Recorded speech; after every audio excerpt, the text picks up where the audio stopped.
Hello hello hello hello hello. कैसे हो आप सब लोग, बताओ कैसे हो आप सब लोग? बढ़िया। मैं हूं आपका दोस्त गौरव। दोस्त, हाँ जी, मैं हूं आपका दोस्त गौरव और आज हम लोग सेकंड वीडियो लेके आ गए, किसका? साइंस का। और आज हम लोग क्या पढ़ने वाले हैं? आज हम लोग पढ़ने वाले हैं काइनेटिक थ्योरी ऑफ मैटर। बहुत ही इंटरेस्टिंग सी चीज है और बहुत इंपॉर्टेंट सी चीज है in terms of exam point of view. ठीक है, आपके स्कूल लेवल एग्जाम्स कह लीजिए या ओलंपियाड्स कह लीजिए, उसमें बहुत इंपॉर्टेंट सी चीज है, राइट? सो बिना देरी किए चलो स्टार्ट करते हैं। ठीक है, ऑलरेडी बहुत टाइम वेस्ट हो चुका है, चलो स्टार्ट करते हैं। Kinetic theory of matter. तो काइनेटिक थ्योरी ऑफ मैटर को हम लोग काइनेटिक मॉलिक्यूलर थ्योरी भी कहते हैं। ठीक है, काइनेटिक थ्योरी ऑफ मैटर को हम लोग काइनेटिक मॉलिक्यूलर थ्योरी भी कहते हैं। सो सर, क्या है ये काइनेटिक थ्योरी? ठीक है, this theory states that matter is made up of atoms and molecules and possesses energy. ठीक है, तो ये थ्योरी जो है वो क्या कहता है कि एटम मॉलिक्यूल से मिलकर के मैटर बना है। सर क्या बोल रहे हो ये? डोंट वरी, हमारा तरीका क्या है कि हम लोग सबसे पहले एक बार थ्योरी देख लेंगे, फिर हम डिटेल में हर एक चीज को समझेंगे, राइट? तो हम लोग डिटेल में समझेंगे चीजों को, पहले हम लोग एक बार ओवरव्यू देख लेते हैं। ठीक है, सो ये थ्योरी क्या कहती है कि जो भी मैटर है वो किन से मिलकर के बना है? एटम्स और मॉलिक्यूल्स के मिलकर के बना है, राइट? सो जैसे ये मार्कर है, मान लो ये मार्कर किससे मिलकर के बना है? एटम्स और मॉलिक्यूल से मिलकर के बना है, राइट? कोई भी चीज है, मान लो ये लॉक है, ये लॉक किससे मिलकर के बना है? एटम्स और मॉलिक्यूल से मिलकर के बना है। सर ये चीजें तो समझ में आ गई, आपने तो ये चीज पहले क्लास में बता दिया था कि एटम्स और मॉलिक्यूल्स क्या होते हैं और मैटर में क्या सबसे छोटा वो चीज एटम होता है, एटम कंबाइन होकर मॉलिक्यूल बनते हैं। सर ये तो हमें पता है, लेकिन सर ये क्या है? ये जो लिखा है कि पोजेस एनर्जी, इसका मतलब क्या है? इसका मतलब हम लोग थोड़ी देर में समझेंगे कि किस तरीके का एनर्जी होता है, राइट? डरना नहीं है, आगे चल के हम सब चीज डिटेल में पढ़ेंगे, right? This theory describes about the internal structure of matter. तो मैटर का, कोई भी मैटर है, जैसे ये मार्कर है, ये भी एक मैटर है। क्यों मैटर है? क्योंकि इसका अपना एक मास है, इसका अपना एक वजन है और इसने स्पेस ऑक्यूपाई करके रखा हुआ है मेरे हाथ में, राइट? तो ये भी एक मैटर है। तो ये थ्योरी जो है which is kinetic theory of matter, ये जो थ्योरी है ये हमें क्या एक्सप्लेन करता है? ये हमें एक्सप्लेन करता है about the internal structure of matter. इसके अंदर कौन सी वो खुफिया चीजें चल रही हैं, इसके अंदर क्या है, ठीक है, इसके अंदर क्या चीजें चल रहा है जो हमें दिख नहीं रहा है बाहर से, वो सारा का सारा चीज, सारा का सारा ज्ञान हमें कौन देता है? काइनेटिक थ्योरी ऑफ मैटर देता है, राइट? तो हमें ये पता चल गया कि काइनेटिक थ्योरी ऑफ मैटर क्या है। Kinetic theory of matter basically हमें एटम्स मॉलिक्यूल्स के बारे में जानकारी देता है, मैटर के इंटरनल स्ट्रक्चर के बारे में हमें समझाता है कि एक्चुअली में मैटर के अंदर हो क्या रहा है, राइट? तो क्या हो रहा है, नहीं हो रहा है, वो हम पोस्टुलेट्स में अभी समझेंगे। चलो देखते हैं पोस्टुलेट्स ऑफ काइनेटिक थ्योरी। क्या क्या पोस्टुलेट्स है? First is all matter is made up of tiny particles called atoms and molecules. यानी कि कोई भी मैटर, ये चीज पहले भी लिखा हुआ था, राइट? और ये चीज हमें पहले से भी पता है, पिछले वीडियो में हमने यही तो सीखा है सर, कोई बात नहीं। तो पहला पोस्टुलेट क्या कहता है कि कोई भी मैटर है, कोई भी मैटर है, जैसे ये पानी का बॉटल है, ये भी तो एक मैटर है ना, ये भी किससे मिलकर के बना है? एटम और मॉलिक्यूल से मिलकर के बना है। किससे मिलकर के बना है? एटम और मॉलिक्यूल से, राइट? तो ये तो समझ में आती है कि सारा का सारा मैटर जो भी आपको आसपास दिख रहा है वो सब मैटर है। तो वो सारा का सारा मैटर किससे मिलकर के बना है? एटम्स और मॉलिक्यूल से मिलकर के बना है। नेक्स्ट क्या है? All the atom molecules are in motion which is random. Sir ये क्या बोल रहे हो? कोई बात नहीं, मैं आपको एक एक करके हर एक पॉइंट समझाता हूं, ठीक है? पहले हम लोग देख लेते हैं। नेक्स्ट क्या बोल रहा है? Between the molecules there exists a force of attraction called intermolecular force of attraction। Sir अब ये नया कौन सा चीज है? चलो ये तो पोस्टुलेट्स है, हमें इनसे कोई लेना देना नहीं है, हमें क्या है, हमें डीप लेवल पे रियल लाइफ एग्जांपल्स के साथ समझना है, राइट? तो ये तो पोस्टुलेट्स है, ये आपको बुक में भी मिल जाएंगे। अगर आपको नोट्स बनाना है तो आप, मैं हट जाता हूँ पीछे, आप पॉज करके एक बार देख सकते हो, लिख भी सकते हो, कोई दिक्कत नहीं है। अभी हर एक पॉइंट को हम डिटेल में रियल लाइफ एग्जाम्पल के साथ समझेंगे, ठीक है?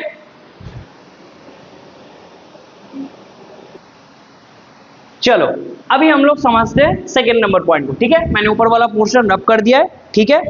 अब हम लोग समझते हैं सेकेंड नंबर पॉइंट को। सेकेंड नंबर पॉइंट क्या है कि all the atoms molecules are in motion which is random. देखो फर्स्ट नंबर तो क्लियर है ना? अब ये तो नहीं कह सकते कि सर फर्स्ट नंबर भी क्लियर नहीं है, ये तो मैंने लास्ट वीडियो में भी बता दिया था और ये तो आपको मैंने इतना बार बोला है कि आपको समझ में आ गया होगा। सेकेंड नंबर पॉइंट क्या कह रहा है? ऑल द एटम्स और molecules are in motion which is random. क्या क्या मतलब है सर का? देखो ये है मैटर, सॉलिड भी एक मैटर है, लिक्विड भी एक मैटर है, गैस भी एक मैटर है। मैटर बेसिकली तीन तरीके के होते हैं, सॉलिड, लिक्विड, गैस। और हमें ये बचपन से पढ़ते हुए हम लोग आ रहे हैं कि सॉलिड में क्या है, मॉलिक्यूल्स के बीच में जो स्पेस है बहुत कम है, लिक्विड में थोड़ा ज्यादा है और गैस में तो बहुत ज्यादा है। ठीक है, चलो अगर ये भी नहीं पता है तो हम लोग आगे इस चीज को और डिटेल में बात करेंगे, डरना नहीं है। ठीक है, अगर पता है तो अच्छी बात है, नहीं भी पता है तो कोई दिक्कत नहीं, हम लोग आगे समझेंगे। तो ये सॉलिड है, ये लिक्विड है, ये गैस है। सर ये सॉलिड एक बॉक्स मान लो, पेंसिल बॉक्स मान लो। सर लिक्विड है, पानी मान लो। सर गैस है, ऑक्सीजन सिलेंडर मान लो। ठीक है, अब समझो, ये भी एक मैटर है, हाँ जी सर। ये भी एक मैटर है, हाँ जी सर। ये भी एक मैटर है, हाँ जी सर। अच्छा, मैटर में क्या है, ये गोल गोल गोल गोल, ये है मॉलिक्यूल्स। क्या है? एटम या मॉलिक्यूल्स। मॉलिक्यूल्स मान लेते हैं, चलो। ये क्या है? ये भी मॉलिक्यूल्स है। ये क्या है? ये भी मॉलिक्यूल्स है। अब ये जो सेकंड नंबर पॉइंट है, इसको समझाने के लिए मैं आपको एग्जांपल देता हूं। मान लो ये जो है ना, ये क्लासरूम है। क्या है? क्लासरूम है। और इसके अंदर ये जो गोल गोल गोल गोल दिखा रहा हूं ना, ये स्टूडेंट्स हैं। क्या है? ये जो गोल गोल गोल गोल मैं दिखा रहा हूं, ये क्या है? स्टूडेंट्स हैं। चलो ठीक है सर, कोई बात नहीं। अब एक बात बताओ, जब भी आपके क्लासरूम में, आप स्कूल में होते हो क्लासरूम में, और कोई सब्जेक्ट का टीचर का पीरियड होता है, लेकिन वो सब्जेक्ट टीचर ना आए उस क्लास में या एब्सेंट हो, तब क्या आप लोग शांत बैठ पाओगे? बताओ, शांत बैठ पाओगे? कभी शांत नहीं बैठते हो आप लोग, तो एकदम धमाल मचा देते हो। तब इधर उधर कोई भागता है, कोई इधर भागता है, कोई खेल रहा होता है, कोई कूद रहा होता है, मतलब there is a lot of disturbance, motion, इधर उधर हर कोई भागने लगते हो। क्यों? क्योंकि टीचर है नहीं। सिमिलरली इसको मान लो क्लासरूम, और ये जो मॉलिक्यूल्स है इनको मान लो स्टूडेंट। अब यहाँ पे कोई टीचर है ही नहीं, तो ये लोग क्या कर रहे हैं, अंदर जो स्टूडेंट्स है वो इधर उधर भाग रहे हैं। सिमिलरली इसको भी मान लो एक क्लासरूम। ये भी क्या है? क्लासरूम है। और क्लासरूम के अंदर क्या है, ये 6 बच्चे हैं। सर 6 ही क्यों बनाए? अरे ज्यादा बना लो, लेकिन समझो इस चीज को स्टूडेंट्स। अब ऑब्वियसली ये एक ऐसा क्लासरूम है जिसमें टीचर ही नहीं है। अब बच्चे क्या शांत बैठे रहेंगे? कतई नहीं, बिल्कुल नहीं। ये लोग क्या करेंगे? इधर उधर भागेंगे, तांडव मचाएंगे। गैस के साथ भी वही होता है, इसको भी आगे आप एक क्लासरूम मान लो, और इसके अंदर ये 3 है क्या? Students, right? ये क्या है? स्टूडेंट्स है। ये भी शांत नहीं बैठेंगे, इधर उधर भागेंगे। ठीक है, तो ये पॉइंट क्लियर हुआ। All the atoms molecules are in motion.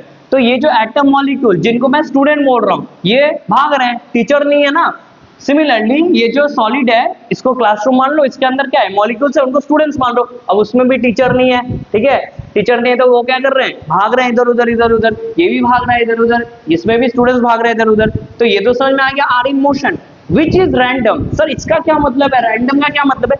Random मतलब, अब आप एक बात बताओ, जब आप लोग क्लासरूम में होते हो और टीचर ना आए, तब आप लोग ये सोच के रहते हो कि मैं तो ऐसे इसी डायरेक्शन में भागूंगा, मैं इधर से उधर से इधर ये सब नहीं करूंगा, मैं कांस्टेंट एक फिक्स डायरेक्शन में ही चलूंगा, इस फिक्स डायरेक्शन में ही चलने की इजाजत है, ऐसा तो कुछ नहीं सोचते ना। सिमिलरली उनके साथ भी वही है। ये लोग थोड़ी सोचेंगे कि मुझे इसी डायरेक्शन में भागना है, उधर भागूंगा तो प्रॉब्लम हो जाएगी, इधर भागूंगा तो प्रॉब्लम हो जाएगी। कुछ नहीं, टीचर नहीं है, बिंदास जिधर मर्जी जहां मर्जी भागो, बस दौड़ो, खेलो, कूदो क्लास के अंदर। तो वही है, इसी को बोलते हैं हम रैंडम। रैंडम मतलब कोई फिक्स्ड डायरेक्शन नहीं है, इधर उधर कहीं पे भी चले जाते हैं। सिमिलरली ये मॉलिक्यूल, इनका भी कोई फिक्स डायरेक्शन नहीं है, ये इधर उधर कहीं पे भी मूव कर सकते हैं। ठीक है, तो ये हो गया आपका सेकेंड नंबर पॉइंट। आया समझ में? अभी आपको थर्ड नंबर पॉइंट समझते हैं। तो सेकंड नंबर पॉइंट क्या है? ऑल एटम्स और molecules are in motion which is random. यानी कि एटम मॉलिक्यूल जो मैटर के अंदर है वो हमेशा मोशन में है, और वो मोशन कैसा है? मोशन मतलब मूव करना, मूवमेंट में है। और वो कैसा मूवमेंट है? रैंडम मूवमेंट है, यानी कि फिक्स्ड नहीं है, इधर उधर वो लोग भाग रहे हैं। अब हम लोग थर्ड नंबर पॉइंट को समझते हैं। ठीक है, थोड़ा सा मैं इसको रब कर देता हूं। ठीक है, चलो अब सेकंड नंबर पॉइंट समझ में आ गया। अब थर्ड नंबर पॉइंट को समझते हैं। मान लो आप अपने क्लासरूम में बैठो और आपको बेस्ट फ्रेंड के साथ अपने बैठे हो। ठीक है, तो आपका नाम है मान लो पपलू, और इसका नाम है मान लो टपलू। ठीक है, तो पपलू और टपलू एक साथ बैठे और दोनों बेस्ट फ्रेंड है। क्या है? दोनों बेस्ट फ्रेंड है। मैं थर्ड नंबर पॉइंट समझा रहा हूँ। ठीक है, सेकंड नंबर तो हो गया, अभी थर्ड नंबर पॉइंट समझ। क्लासरूम में 2 स्टूडेंट्स बैठे हैं, एक का नाम है पपलू, एक का नाम है टपलू। ठीक है, तो दोनों बेस्ट फ्रेंड्स है तो क्या करेंगे, दोनों को एक दूसरे को अट्रैक्ट करेंगे, तभी तो बेस्ट फ्रेंड्स है ना भाई। मेरा बेस्ट फ्रेंड मैं किसी दूसरे को क्यों बनाऊंगा, क्योंकि मेरे जैसा क्वालिटीज उसमें भी होगी, तभी तो हम एक दूसरे को अट्रैक्ट कर पाएंगे, तभी तो हमारी नेचर सेम होगी। सिमिलरली ये जो मॉलिक्यूल्स है ना, ये लोग आपस में ये सब दोस्ती करके रखे हैं, ये लोग आपस में बेस्ट फ्रेंड्स हैं। अब अगर बेस्ट फ्रेंड्स हैं तो आपस में एक दूसरे को अट्रैक्ट करेंगे कि नहीं करेंगे, अट्रैक्ट करेंगे, तभी तो बेस्ट फ्रेंड्स है ना, तभी तो एक साथ है ना। अच्छा, इसका मतलब सर ये जो स्टूडेंट्स है, ये जो मॉलिक्यूल्स है, ये लोग दोस्त है। हाँ जी सर, ये लोग बेस्ट फ्रेंड्स है। हाँ जी। अच्छा सर, इसलिए ये एक दूसरे को अट्रैक्ट करते हैं। हाँ जी। तो ये जो एक मॉलिक्यूल दूसरे मॉलिक्यूल को अट्रैक्ट करता है अपनी ओर, इस अट्रैक्शन को बोलते हैं हम फोर्स ऑफ अट्रैक्शन। क्या बोलते हैं? आई एम सो सॉरी, इसको बोलते हैं हम फोर्स ऑफ अट्रैक्शन। आया समझ में? हाँ जी सर। तो चाहे वो सॉलिड के मॉलिक्यूल्स हो, चाहे वो लिक्विड के मॉलिक्यूल्स हो, चाहे वो गैस के मॉलिक्यूल्स हो, सारे के सारे मॉलिक्यूल्स आपस में बेस्ट फ्रेंड होते हैं। और क्योंकि वो बेस्ट फ्रेंड है तो जाहिर सी बात है वो एक दूसरे को अट्रैक्ट करेंगे भाई, तभी तो बेस्ट फ्रेंड है ना। तो ये जो एक दूसरे को खींच रहे हैं, अट्रैक्ट कर रहे हैं, ये जो फोर्स है, जिस फोर्स से अट्रैक्ट कर रहे हैं, इसी को हम बोलते हैं फोर्स ऑफ अट्रैक्शन। ठीक है, तो सर इसको इंटरमॉलिक्यूलर फोर्स ऑफ अट्रैक्शन क्यों बोलते हैं भाई? इंटर इसलिए बोल रहे थे क्योंकि इसके अंदर ही हो रहा है, सेम चीज में हो रहा है, इसलिए इंटर। किन के बीच हो रहा है? मॉलिक्यूल्स के बीच हो रहा है। क्या हो रहा है? फोर्स ऑफ अट्रैक्शन ही तो हो रही है, इसलिए हम इसको बोलते हैं इंटरमॉलिक्यूलर फोर्स ऑफ अट्रैक्शन। आया समझ में? तो क्या लिखा है? Between the molecules there exist a force of attraction. ये जो मॉलिक्यूल्स है, ये जो मॉलिक्यूल्स है, ये जो मॉलिक्यूल्स है, ये आपस में दोस्त है, बहुत अच्छे दोस्त है, बेस्ट फ्रेंड्स है, राइट? तो बेस्ट फ्रेंड्स है तो ऑब्वियसली आपस में एक दूसरे को अट्रैक्ट करेंगे भाई, तभी तो बेस्ट फ्रेंड्स है। अब जब आपस में एक दूसरे को अट्रैक्ट करेंगे तो जिस फोर्स से एक दूसरे को अट्रैक्ट करते हैं, इसको हम बोलते हैं फोर्स ऑफ अट्रैक्शन। ठीक है, क्या बोलते हैं? Force of attraction. आया समझ में? अभी मैं आपको बाकी के जो दो पोस्टुलेट्स है वो समझाऊंगा। आई होप तो आया है समझ में। स्टिल अगर कोई दिक्कत है तो आप कमेंट बॉक्स में पूछ सकते हो, कोई दिक्कत नहीं है। मैं अगर आपको लिखना है तो लिख लो, ये समझाना था समझ लिए, है ना। तो अभी हम लोग बाकी के दो जो पोस्टुलेट्स है वो समझेंगे। ठीक है, मैं पॉज करके वो लिख लेता हूं, then we will move to next points. हाँ जी, ये हो गया आपका नेक्स्ट पॉइंट, ये मैंने लिख दिया। देखो क्या लिखा है मैंने? Every molecule has space between them, this space is called intermolecular space. क्या बोला मैंने? हर मॉलिक्यूल के बीच में कुछ ना कुछ गैप होता है, कुछ ना कुछ स्पेस होता है, इसको हम बोलते हैं इंटरमॉलिक्यूलर स्पेस। सर मजा नहीं आया सर, आपने अभी थोड़ी देर पहले जितना अच्छे से समझाया ना, ये ना उतना अच्छे से फील नहीं हुआ सर। कोई बात नहीं, अभी समझाते हैं। देखो यही एग्जाम्पल फिर से लेते हैं पब्ल्यू डब्ल्यू का। ठीक है, इसको रब कर देते हैं, नहीं तो आप कंफ्यूज हो जाओगे। हाँ जी चलो, एक बेंच में दो दोस्त बैठे हैं। क्या है? एक बेंच में दो दोस्त बैठे हैं। वही इसका नाम है पपलू और इसका नाम है टपलू। ठीक है, अब ऑब्वियसली भले ही दोनों बहुत अच्छे दोस्त हैं, भले ही दोनों बेस्ट फ्रेंड्स हैं भाई, टपलू पपलू के गोदी में जाके थोड़ी बैठ जाएगा है, या पपलू टपलू के गोदी में जाके थोड़ी बैठ जाएगा, ऐसा थोड़ी होता है। तुम्हारा कोई दोस्त है, बेस्ट फ्रेंड है, भले ही तुम्हारा बेस्ट फ्रेंड है, भले ही कितने भी अट्रैक्शन हो आपस में, तुम उसके गोदी में जाके थोड़ी बैठ जाओगे? नहीं बैठोगे ना। यानी कि एक बेंच में बैठे हो तो दोनों के बीच में कुछ तो गैप है, होगी ना। तो इसी गैप को मैं क्या बोल रहा हूँ? Space, right.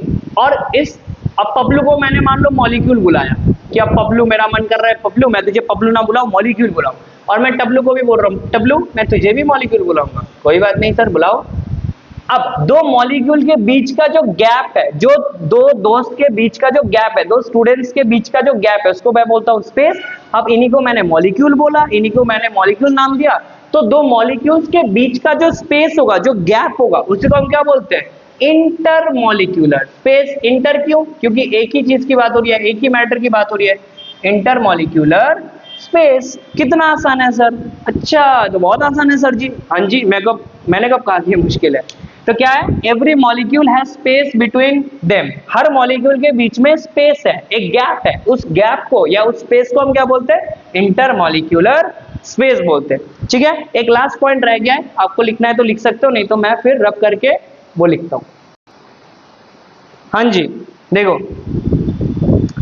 ये पॉस्टुलेट्स ऑफ काइनेटिक थ्योरी में तो आता नहीं है खैर, बट इंपॉर्टेंट है, आपको जानना चाहिए, राइट? ये आपको पता होना चाहिए, नहीं तो आगे जब बढ़ोगे ना तो अब आपको बहुत सारी चीजें दिक्कत दे सकता है, ठीक है, अगर आपको ये चीज नहीं पता होगी तो।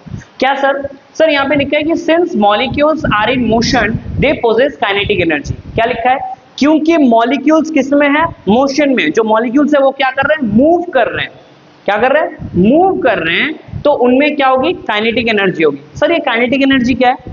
काइनेटिक एनर्जी मतलब ऐसा एनर्जी जो कभी कोई बॉडी अगर मूव करे तो उसमें स्टोर होती है। सर नहीं समझ में आया, क्या बोला आपने? मैं कह रहा हूं कि अगर ध्यान से सुनो, आराम आराम से, अभी तक मैं शायद थोड़ा स्पीड में पढ़ा रहा था, अगर स्पीड लगे आपको तो बताना प्लीज, ठीक है? क्योंकि मैंने मतलब थोड़े पहले वीडियोस में भी मैंने कहा था कि ये मेरा मतलब फर्स्ट टाइम टीचिंग है इन ऑनलाइन। ऑफलाइन तो मैं कई सालों से पढ़ा रहा हूँ, बट ऑनलाइन ये नया है मेरे लिए, ठीक है? तो मेरे लिए भी समझना थोड़ा मुश्किल है कि स्पीड सही है या मतलब ज़्यादा फास्ट है या मीडियम है, क्योंकि मेरे सामने स्टूडेंट्स तो बैठे नहीं है, तो मुझे आइडिया नहीं आ रहा है कि मैं सही स्पीड में जा रहा हूँ कि नहीं जा रहा हूँ। तो आप कमेंट बॉक्स में बता देना, मुझे आइडिया लग जाएगा, ठीक है? एनीवेज, मुझे खुद लग रहा है कि शायद मैं थोड़ा ज़्यादा स्पीड में चला गया, ठीक है? अगली बार से ध्यान रखेंगे इस चीज़ का। तो मैंने क्या बोला? मैंने यही समझाया आपको कि अगर कोई बॉडी मोशन में है, मोशन मतलब सर अगर कोई बॉडी मूव कर रहा है, अगर मैं साइकिलिंग कर रहा हूँ, मैं मूव कर रहा हूँ, तो मेरे अंदर क्या होगी? एक एनर्जी स्टोर होगी जिसका नाम है काइनेटिक एनर्जी। अगर मैं ज्यादा स्पीड में मूव करूंगा तो मेरे में जो एनर्जी स्टोर होगी वो ज्यादा होगी, अगर मैं कम स्पीड में मूव करूंगा तो मेरे में जो एनर्जी स्टोर होगी वो कम होगी। सर हमें ये फील नहीं हो रहा है, सर हमें कैसे पता, हम कैसे मान ले? अब आप एक चीज समझो, दो गाड़ियां जब आपस में टकराती है, अगर कम स्पीड में टकराएंगी तो नुकसान कम होगा। अगर दोनों गाड़ियां हैं कम स्पीड में, ठीक है, ये भी बहुत कम स्पीड में थी, ये भी बहुत कम स्पीड में, आपस में टकराई, हो सकता है कुछ नुकसान भी ना हो, थोड़ा छोटा मोटा स्क्रैच लग जाए। यही अगर हम फ्लिप कर दे कहानी को, क्या सर, कि अगर दोनों गाड़ी बहुत हाई स्पीड में एक दूसरे से टकराई तो नुकसान भी बहुत ज्यादा करेगी। हाँ जी सर, बात तो आपकी सही है। तो क्यों एक केस में नुकसान कम हुआ, क्यों एक केस में नुकसान ज्यादा हुआ, जबकि गाड़ी दोनों सेम सेम थी हर दोनों सिचुएशन में? ऐसा इसलिए हुआ क्योंकि जब गाड़ियां कम स्पीड में थी, क्योंकि स्पीड में थी तो उनके अंदर एनर्जी स्टोर हुआ जो कि काइनेटिक एनर्जी है। तो हल्के से मारा, काइनेटिक एनर्जी कम था तो नुकसान कम हुआ। अब ज्यादा जोर से टक्कर मारी तो काइनेटिक एनर्जी बहुत ज्यादा थी, तो इसलिए नुकसान भी बहुत ज्यादा हो गया। आया समझ में? यानी कि कोई भी चीज, चाहे वो मॉलिक्यूल ही क्यों ना हो, कोई भी चीज अगर मूव करेगा तो उसमें एक एनर्जी स्टोर होगी जिसको हम बोलते हैं काइनेटिक एनर्जी। क्या बोलते हैं? Kinetic energy. तो ये मॉलिक्यूल्स, मैंने क्या बोला, टीचर नहीं है, तो ये मॉलिक्यूल्स तो भाग रहे हैं आपस में, इधर उधर कहीं भी तांडव मचाए पड़े, और अब भाग रहे हैं तो इनमें क्या होगी? एक एनर्जी स्टोर होगी विच इज काइनेटिक एनर्जी। ठीक है, आया समझ में आपको? तो ये था basic postulates of kinetic theory. मैंने बहुत डिटेल में और बहुत ही सिंपल लैंग्वेज में समझाने की कोशिश की है। स्टिल अगर आपको कोई दिक्कत लगे, स्टिल आपको कोई चीज समझ में ना आए, तो आप बिल्कुल डाउट बॉक्स में पूछ सकते हो, सॉरी कमेंट बॉक्स में पूछ सकते हो, डाउट बॉक्स तो नहीं है, कमेंट बॉक्स में पूछ सकते हो। आपका एक्सपीरियंस क्या रहा आप शेयर कर सकते हो, आपका एक्सपीरियंस कैसा है, अच्छा या बुरा है, आप डेफिनेटली शेयर कीजिए, इससे मुझे भी फीडबैक मिलेगा, राइट? सब्सक्राइब, लाइक करो, सब्सक्राइब करो, शेयर करो, ये सब मैं आपको नहीं बोलूंगा और ना मुझे बोलने का मन है, बिकॉज ये कंप्लीटली डिपेंड्स ऑन यू। अगर आपको अच्छा लगेगा तो आप डेफिनेटली करोगे, नहीं अच्छा लगेगा तो शायद डिसलाइक करोगे, हो सकता है गाली भी दे दो ठो, कोई दिक्कत नहीं है उससे। एनीवेज, मेरा काम है पढ़ाना, मेरा काम है बच्चों को सिखाना, मैं वो सिखा रहा हूँ, ठीक है? चलो मिलते हैं बाद में, बाय बाय।